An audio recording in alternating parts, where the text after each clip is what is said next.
So here we are back in Remix and we have our simple storage.sol. If you skipped over the last section, be sure to go to the full blockchain Solidity course.js and scroll down to lesson 2, welcome to Remix, and grab this code, go to simple storage.sol and copy paste this code into Remix because this is where we're going to be starting from.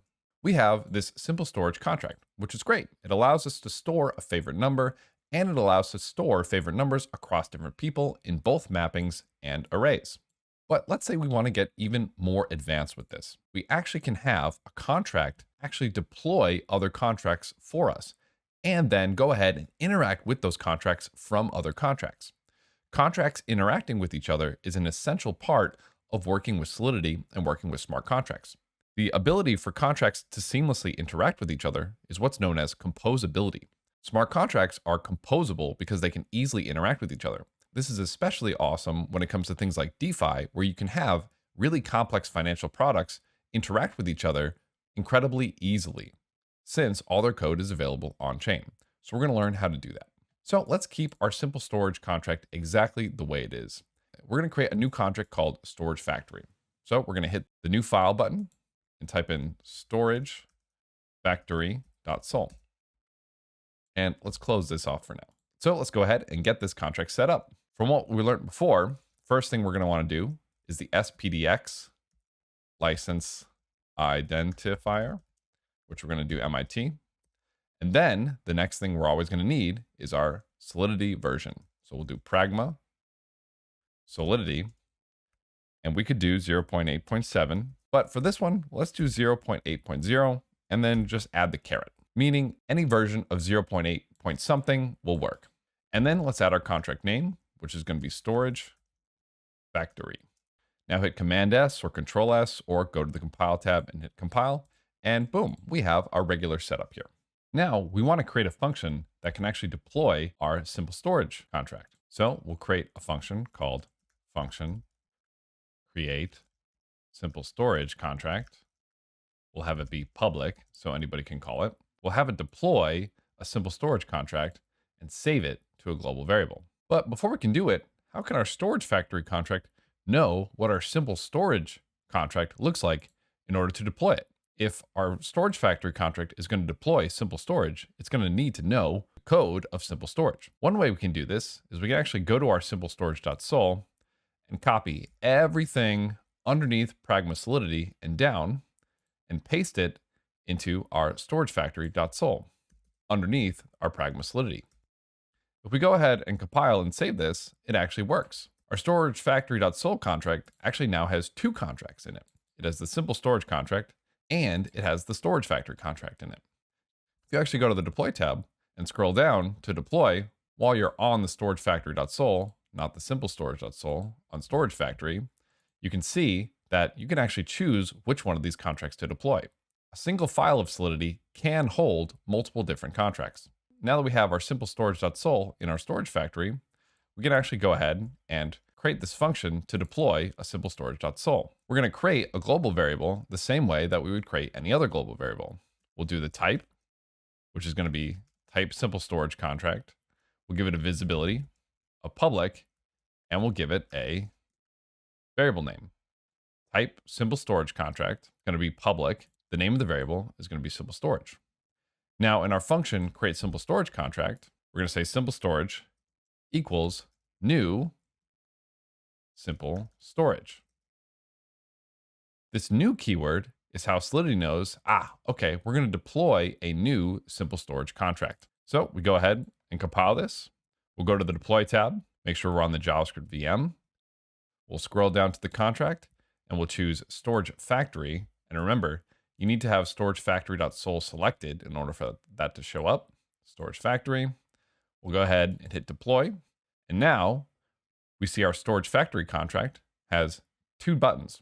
One is create simple storage, and the other one is going to be a view of our simple storage contract. If we click it right now, it's going to show us that it's currently at address 0 because it gets initialized to being blank. It's saying there is no simple storage contract currently deployed. Now, if we pull up our console and click create simple storage, we see we created a new function call, storage factory.create simple storage contract.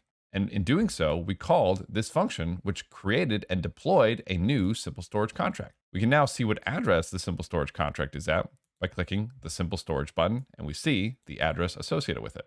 So now we know how a contract can actually deploy another contract. But the thing is, having this massive chunk of code above our storage factory is a little bit redundant, especially since we have our other file called simplestorage.sol. And let's say we have a contract that has got a ton of other contracts in it. Always copy pasting all these contracts is going to be a lot of work. So instead, what we can do is use what's called an import. So let's go ahead and delete our contract simple storage. And now we're just going to type import dot slash simple storage dot sol. This import dot slash simple storage dot sol is the exact same as our copy pasted version of simple storage dot sol. It takes the path of another file. It takes the path, package, or GitHub, which we'll get to in a minute, of another file, and says, okay, we are going to paste that contract into the top of this contract here.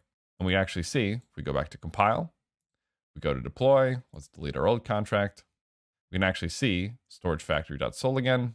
We can deploy it, click the drop down, and once again, we can run those functions exactly the same. Importing our contracts like this is much nicer than always copy pasting the code.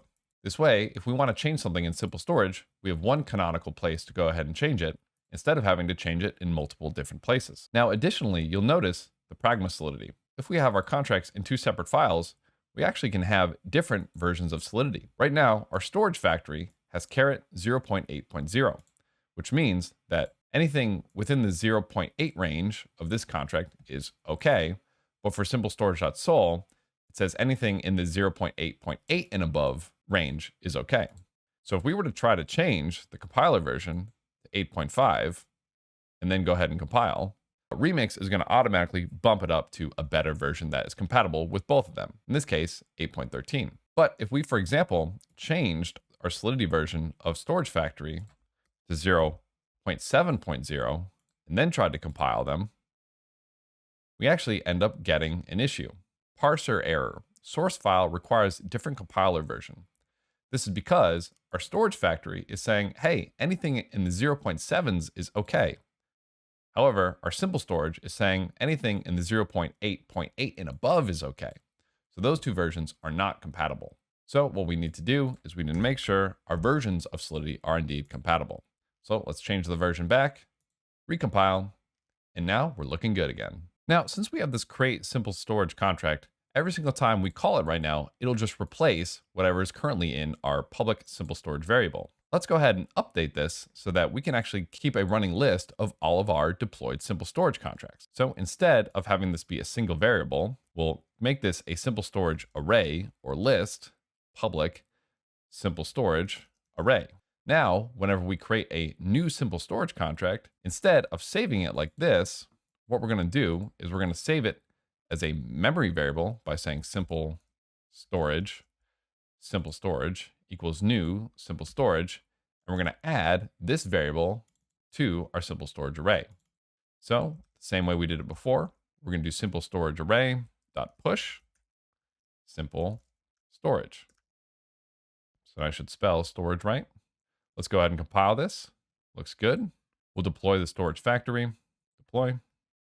Click here. We now have a simple storage array view button. We'll do create simple storage.